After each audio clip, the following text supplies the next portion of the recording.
आइए इस्लाम में महिला अधिकारों के विषय पर चर्चा करें। ऑक्सफोर्ड डिक्शनरी के अनुसार महिलाओं के अधिकार पुरुषों के बराबर कानूनी, आर्थिक और सामाजिक अधिकार हैं।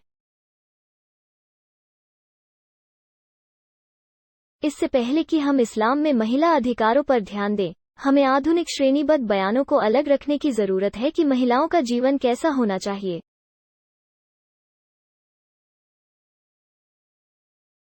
दूसरों की कही बातों पर विश्वास करने से पहले आपको अपनी बुद्धि की जांच करनी चाहिए, क्योंकि कई बार हमारा मन भटक सकता है।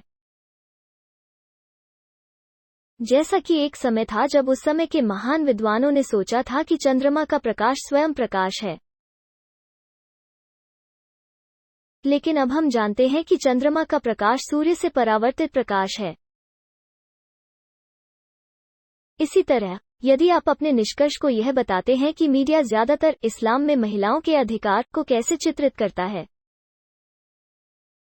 ऐसी संभावना है कि आप महसूस कर सकते हैं कि इस्लाम में महिलाओं का अधिकार अधीन है। आज दुनिया की 20 से 25% आबादी मुस्लिम है। कुछ मुस्लिम समाज इस्लाम की शिक्षाओं के निकट हैं, जबकि कुछ मुस्लिम समाज इस्लाम की शिक्षाओं से बहुत दूर हैं। इसलिए यदि कोई व्यक्ति इस्लाम में महिलाओं के अधिकारों का न्याय करना चाहता है, उन्हें यह नहीं देखना चाहिए कि मुस्लिम क्या करते हैं या मुस्लिम समाज क्या करता है। उन्हें इस्लाम के प्रामाणिक स्रोतों के आधार पर इसका न्याय करना चाहिए। इस्लाम के प्रामाणिक स्रोत कुरान और प्रामाणिक हदीस हैं। कुरान ईश्वर का अंतिम और अंतिम रहस्योद्घाटन है। प्रामाणिक हदीस इस्लाम के अंतिम दूत पैगंबर मोहम्मद की शिक्षाएं हैं। अब हम उपरोक्त प्रामाणिक स्रोतों के आधार पर इस्लाम में महिलाओं के अधिकार पर ध्यान देंगे। मैंने इस्लाम में महिलाओं के अधिकारों के विषय को 6 श्रेणियों में विभाजित किया है। 1. इस्लाम में महिलाओं के आध्यात्मिक अधिकार। 2. इस्लाम में महिलाओं के आर्थिक अधिकार। 3. इस्लाम में महिलाओं के सामाजिक अधिकार। 4. इस्लाम में महिलाओं के शैक्षिकी अधिकार। 5. इस्लाम में महिलाओं के कानूनी अधिकार और 6. इस्लाम में महिलाओं के राजनीतिक अधिकार। इन श्रेणियों को विस्तार से समझाने के लिए कुरान और प्रामाणिक हदीसों में कई छंद हैं।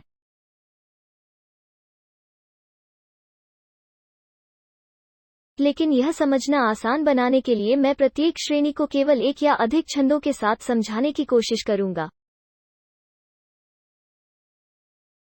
पहले हम इस्लाम में महिलाओं के आध्यात्मिक अधिकारों पर ध्यान देंगे। स्वर्ग केवल पुरुषों के लिए है, जो इस्लाम के बारे में गैर मुसलमानों के बीच एक आम गलत धारणा है। कुरान की आयतों से इस भ्रांति को आसानी से स्पष्ट किया जा सकता है। सूरह निसा अध्याय संख्या 4 श्लोक संख्या 124 कहती है, अगर किसी पुरुष या महिला में विश्वास है और वो अच्छे कर्म करता है, वे निश्चित रूप से स्वर्ग में प्रवेश करेंगे और उनके साथ कोई अन्याय नहीं होगा। उपरोक्त कविता को पढ़ने से हमें पता चलता है कि इस्लाम में पुरुषों और महिलाओं के आध्यात्मिक कर्तव्य समान हैं। तो एक औरत के रूप में उसका अधिकार है अल्लाह पर विश्वास करके और अच्छे कर्म करके स्वर्ग में प्रवेश करना। आइए अब इस्लाम में महिलाओं के आर्थिक अधिकारों पर ध्यान दें। इस्लाम में एक महिला आर्थिक रूप से सुरक्षित है। उसकी शादी से पहले उसके पिता और उसके भाई की जिम्मेदारी उसकी देखभाल करना। उसकी शादी के बाद उसके पति और उसके बेटे की जिम्मेदारी है कि वो उसकी देखभाल करे। सूरह निसा अध्याय संख्या 4 में श्लोक संख्या 34 का उल्लेख है। पुरुष महिलाओं की देखभाल करने वाले हैं और उन्हें आर्थिक रूप से समर्थन देने की जिम्मेदारी है। इसके अलावा सूरह निसा अध्याय संख्या 4 कविता संख्या 4 कहता है, जिन महिलाओं से आप शादी करने जा रहे हैं उन्हें दहेज उपहार के रूप में दें। शादी के दौरान दुल्हन को दूल्हे से पैसे या कब्जे के रूप में उपहार मिलेगा। दूल्हे द्वारा दिए गए इस उपहार का नाम महर है।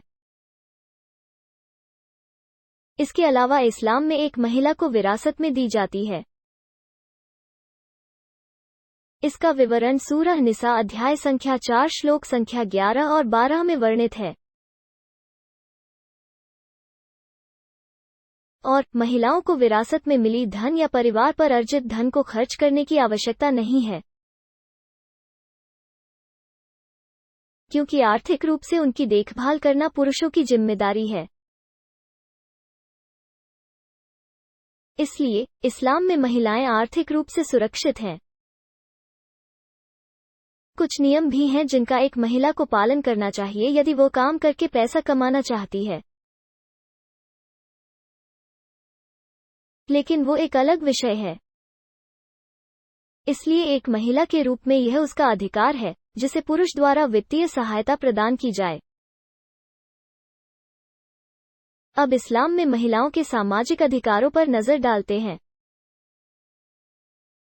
मैंने इस्लाम में महिलाओं के सामाजिक अधिकारों को 4 उपश्रेणियों में विभाजित किया है। 1. इस्लाम में बेटी के अधिकार। 2. इस्लाम में पत्नी के अधिकार। 3. इस्लाम में मां के अधिकार और 4. इस्लाम में बहन के अधिकार। पहले हम इस्लाम में बेटी के अधिकारों पर ध्यान देंगे। सूरह नहल अध्याय संख्या 16 श्लोक संख्या 58 और 59 कहती है, जो लोग सोचते हैं कि महिला बच्चे का जन्म एक अपमान है या जो लोग उसे मारना सोचते हैं उनका निर्णय बुराई है।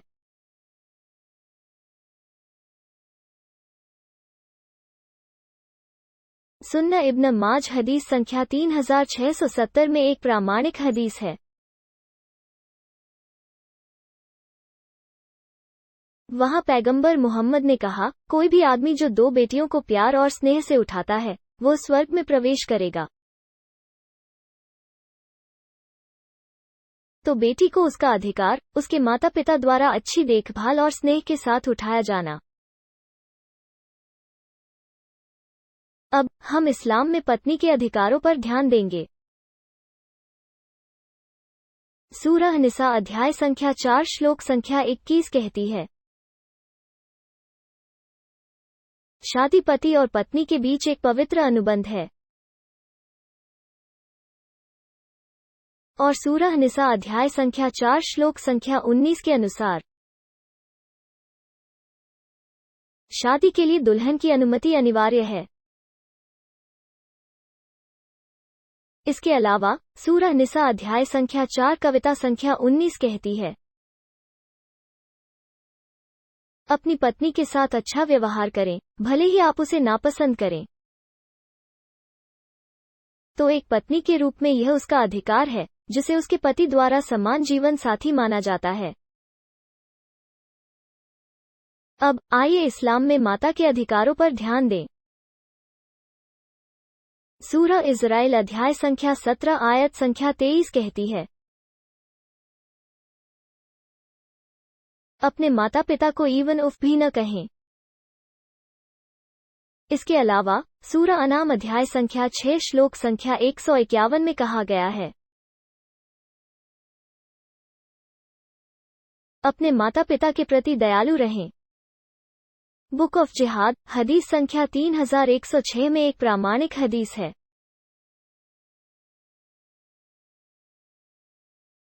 वहाँ पैगंबर मोहम्मद ने कहा है, स्वर्ग तुम्हारी माँ के पैरों के नीचे स्थित है। तो माँ के रूप में उसका अधिकार, उसके बच्चों द्वारा अधिक प्यार और करुणा से पेश आना। अब आइए इस्लाम में एक बहन के अधिकारों पर ध्यान दें। सूरह तवाब अध्याय संख्या 9 कविता संख्या 71 कहती है, विश्वास करने वाले पुरुष और महिला एक दूसरे के समर्थक हैं। उन्हें अच्छे कर्म करने, जकात अदा करने, उपवास करने और अल्लाह और उसके दूत की आज्ञा मानने के लिए प्रोत्साहित करना चाहिए, और उन्हें बुराई को मना करने के लिए एक दूसरे को प्रोत्साहित करना चाहिए। इसका मतलब है कि भले ही विश्वास करने वाले पुरुष और महिला एक दूसरे से संबंधित नहीं हैं, लेकिन उन्हें एक भाई और बहन की तरह सामाजिक रूप से एक दूसरे का समर्थन करना चाहिए। इसलिए एक बहन के रूप में यह उसका अधिकार है, जिसे उसके भाई द्वारा सामाजिक समर्थन प्रदान किया जाए। अब आइए इस्लाम में महिलाओं के शैक्षिकी अधिकारों पर चर्चा करें। कुरान में पूरे मानव जाति के लिए अल्लाह द्वारा किया गया पहला मार्गदर्शन सलाह या दान या उपवास के बारे में नहीं था,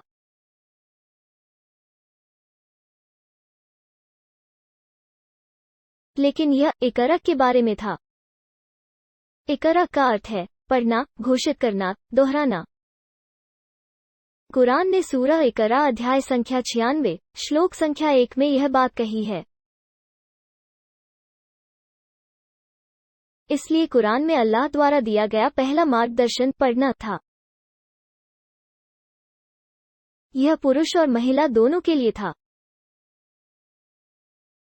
इसके अलावा इब्न माजाह हदीस संख्या 224 से एक प्रामाणिक हदीस का कहना है,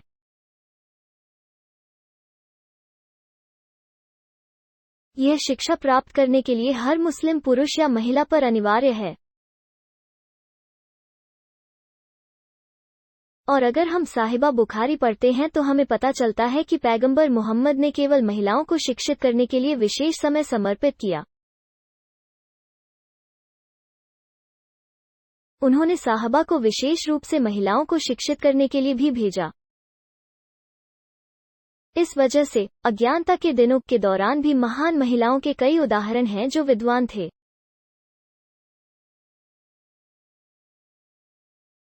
सबसे अच्छा उदाहरण ऐशा बंट अबी बकर है। उसने 88 से अधिक विभिन्न विद्वानों को पढ़ाया है और 2210 से अधिक हदीसों को उसके अधिकार पर सुनाया गया है।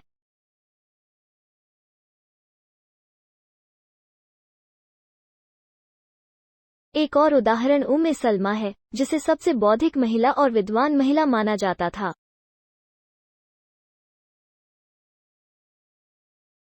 एक और उदाहरण फातिमा बिन्त कैस है, जिन्हें एक बहुत ही ज्ञानी महिला माना जाता था। एक अन्य उदाहरण सफिया है, जिसे सबसे बौद्धिक महिला माना जाता था। एक और उदाहरण उम्मे सुलेम है, जिसे एक अधिकार के रूप में और एक बुद्धिमान महिला के रूप में माना जाता था। एक अन्य उदाहरण सैयदा नफीसा है, जिसने इमाम शफी सहित कई विद्वानों को पढ़ाया। एक और उदाहरण आयशा बिन्त साद इब्न अबी वकास है, जिन्होंने इमाम मलिक सहित कई विद्वानों को पढ़ाया।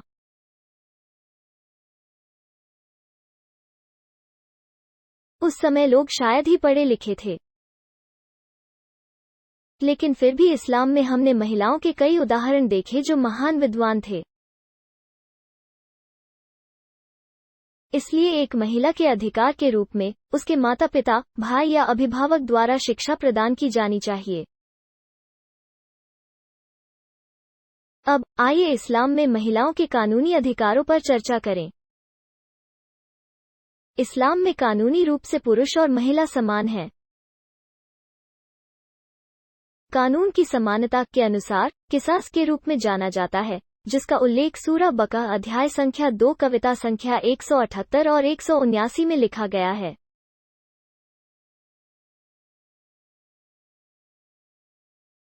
एक ही अपराध के लिए दोनों को सजा एक समान है। उदाहरण के लिए, यदि कोई पुरुष किसी महिला को मारता है तो उस पुरुष को मौत की सजा दी जाती है, और अगर कोई महिला किसी पुरुष को मारती है तो उस महिला को मौत की सजा दी जाती है। इसके अलावा सूरा मैदान अध्याय संख्या 5 कविता संख्या 38 दिन। अगर कोई चोर दोषी साबित होता है, चाहे वो पुरुष हो या महिला, उनका हाथ काट दिया जाना चाहिए। इसके अलावा सूरा नूर अध्याय संख्या 24 कविता संख्या 2 कहती है, यदि एक अपराधी को दोषी माना जाता है, चाहे वो पुरुष हो या महिला, उन्हें सजा के तौर पर 100 कोड़े खाने चाहिए।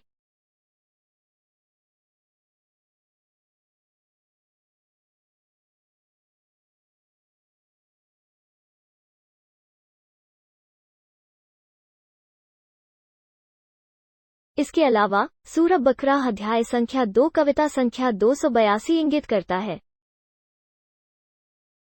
महिलाओं को गवाह बनने का अधिकार है।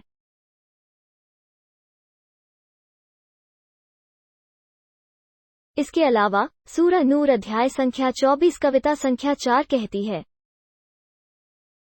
अगर कोई महिला की शुद्धता और शील के खिलाफ आरोप लगाता है और 4 गवाह नहीं लाता है तो उन्हें सजा के तौर पर 80 कोड़े दिए जाते हैं।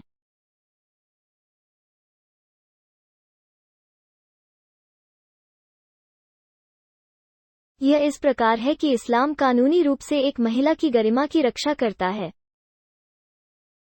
इसलिए एक महिला के रूप में उसका अधिकार कानून द्वारा समान रूप से सम्मानजनक और व्यवहारिक होना। अब इस्लाम में महिलाओं के राजनीतिक अधिकारों पर चर्चा करते हैं। इस्लाम में महिलाओं के राजनीतिक अधिकार की व्याख्या करने के लिए मैं उमर के शासन के दौरान हुई एक घटना को सुनाऊंगी, जो इस्लाम की दूसरी खिलाफत थी।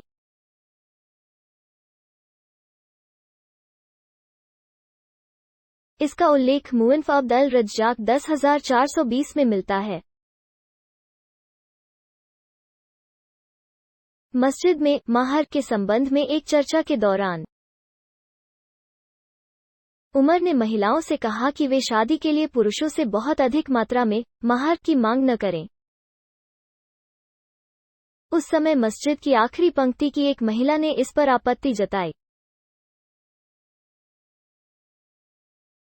और उसने सूरह निसा अध्याय संख्या 4 कविता संख्या 20 का उल्लेख किया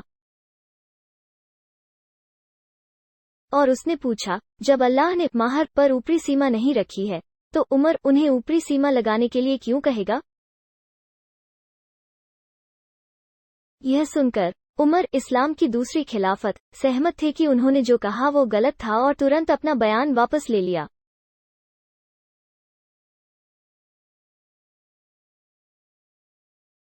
उपरोक्त उदाहरण से हम देख सकते हैं कि मस्जिद की अंतिम पंक्ति की एक सामान्य महिला ने संविधान के उल्लंघन पर आपत्ति जताई और इसे तुरंत स्वीकार कर लिया गया।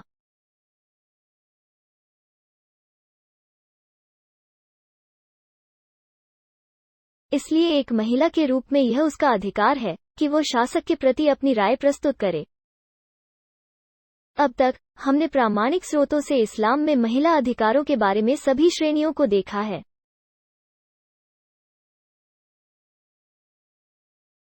उपरोक्त चर्चा इस्लाम में महिलाओं के अधिकारों के बारे में एक छोटी व्याख्या थी। अब आप समझ गए होंगे कि इस्लाम में महिलाओं के पास बहुत विशेषाधिकार हैं।